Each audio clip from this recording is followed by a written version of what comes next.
Class 9th को ignore करना सबसे बड़ी मिस्टेक है। सबको लगता है क्लास 10th में रियल गेम चालू होता है, बट नहीं मेरे क्यूटीज, क्लास 9 से ही रियल गेम चालू हो जाता है, क्योंकि क्लास 9 है फाउंडेशन ऑफ ऑल क्लासेस, ठीक है। जैसे नाइन्थ के ऊपर जैसे बड़ी क्लासेस है, जैसे 10th हो गया, 11th है, 12th है, सारी इसका फाउंडेशन ही क्लास 9 है। अगर हम बात करते हैं भैया क्या हार्ड है क्लास 9 और 10, ठीक है, दोनों का कंपैरिजन करके बताऊंगी मैं। क्लास 10 जो है ये फाउंडेशन ईयर है। क्यों फाउंडेशन ईयर?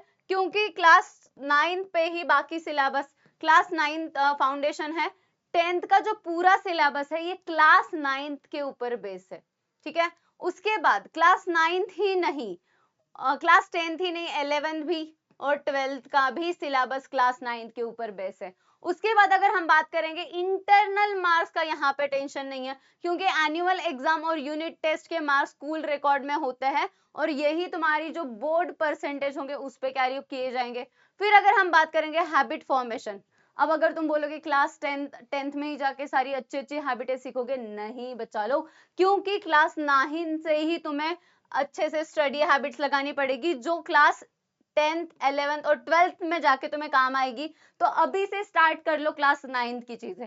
अगर हम बात करते हैं कॉम्पिटेटिव एग्जाम्स, जैसे अगर JEE, नीट, NTSC और सभी की शुरुआत होती है क्लास 9 से। जितना पहले शुरू करोगे उतना बड़ा तुम्हारा एडवांटेज होगा। तो तुम्हें डिसाइड करना है क्लास 9 से तुम्हें पढ़ाई करनी है कि नहीं। अगर हम बात करते हैं सिलेबस की, ये रहा तुम्हारा क्लास 9 का सिलेबस। अब क्लास 9th में तुम 3 सब्जेक्ट्स पढ़ने वाले हो। कौन से 3 सब्जेक्ट्स? अगर मैं बात करती हूँ केमिस्ट्री, उसके बाद बायोलॉजी और उसके बाद फिजिक्स, ये तीनों सब्जेक्ट्स तुम एक ही बुक में पढ़ने वाले हो। यहाँ पे अगर हम बात करते हैं जैसे कि एनवायरमेंटल मैनेजमेंट, ये क्लास 10th में भी पढ़ने वाले हो तुम। उसके बाद लाइव प्रोसेसेस का सेकंड पार्ट, जो इसके आगे के जो live processes first and second है वो भी 10th में पढ़ोगे। हेरिडिटी एंड वेरिएशन भी पढ़ोगे, और ये जो हेरिडिटी एंड वेरिएशन है ये 11th 12th में भी जाके पढ़ोगे। रिप्रोडक्शन वाला टॉपिक भी 11th 12th में जाके पढ़ोगे। यहाँ पे क्लासिफिकेशन इन प्लांट्स है, ये 11th में जाके पढ़ना है। तो इनडायरेक्टली सारे 10th 11th एंड 12th का बेसिक जो चीजें है वो तुम्हारी क्लास 9th में है। तो क्लास 9th इसीलिए मोस्ट इंपॉर्टेंट क्लास है। इसको ही हम फाउंडेशन भी बोल सकते हैं। फाउंडेशन वाली सारी चीजें, बेसिक कंसेप्ट जो पूरे क्लास 9 में कवर करनी पड़ेगी। अगर मैं 10th का सिलेबस बोलती हूँ, देखो लाइफ प्रोसेसेस तुमने हेरिडिटी वाला चैप्टर 9th में भी पढ़ा था। तो अगर तुम्हारा 9th अच्छे से है तो ही तो तुम 10th में अच्छा परफॉर्म कर पाओगे। तो अगर तुम्हारा 10th अच्छे से क्लियर हो जाए तब 11th में जाके, तो इनडायरेक्टली ये इंटरडिपेंडेंट है। अगर तुम्हारा 9th में अगर तुम्हें नहीं समझ में आ रहा है, अगर तुमने नहीं अच्छे से किया, तो 10th तो मुश्किल में जाएगा तुम्हारा। अगर और बात करते हैं हम 9th और 10th में कंपैरिजन, यहाँ पे न्यू कंसेप्ट की शुरुआत होती है।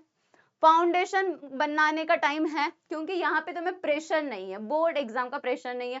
तो जितने भी टॉपिक्स तुम्हारे आगे वाले क्लासेस है उसके बेसिक कंसेप्ट यहीं पे क्लियर हो जाएंगे। फिर एक्सपेरिमेंट करने का टाइम है।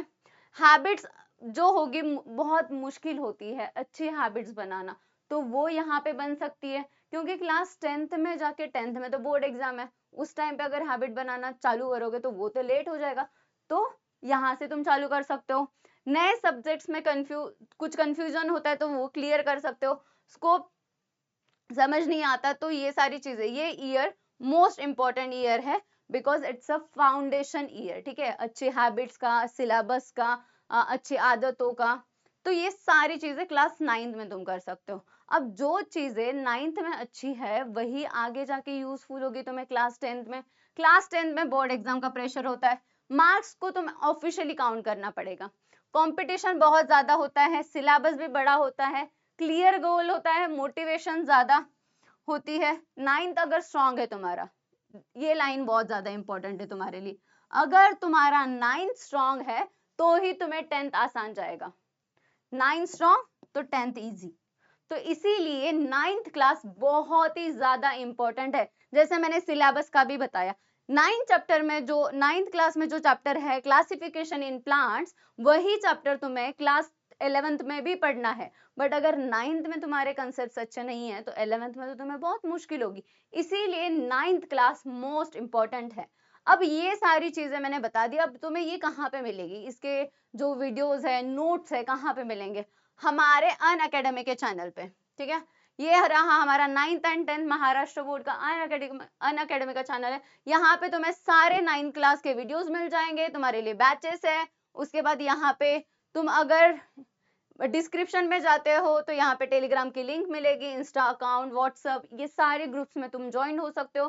तुम्हें कोई भी दिक्कत आती है, कोई भी डाउट्स होते हैं, वो पूछ सकते हो। और अनअकैडमी के ऐप में क्विजेस होती है, वहां पे तुम पार्टिसिपेट कर सकते हो, जिस वजह से तुम्हारी जो रिवीजन है, मॉक टेस्ट है, वो भी होती है, वो भी तुम ट्राई कर सकते हो, ठीक है।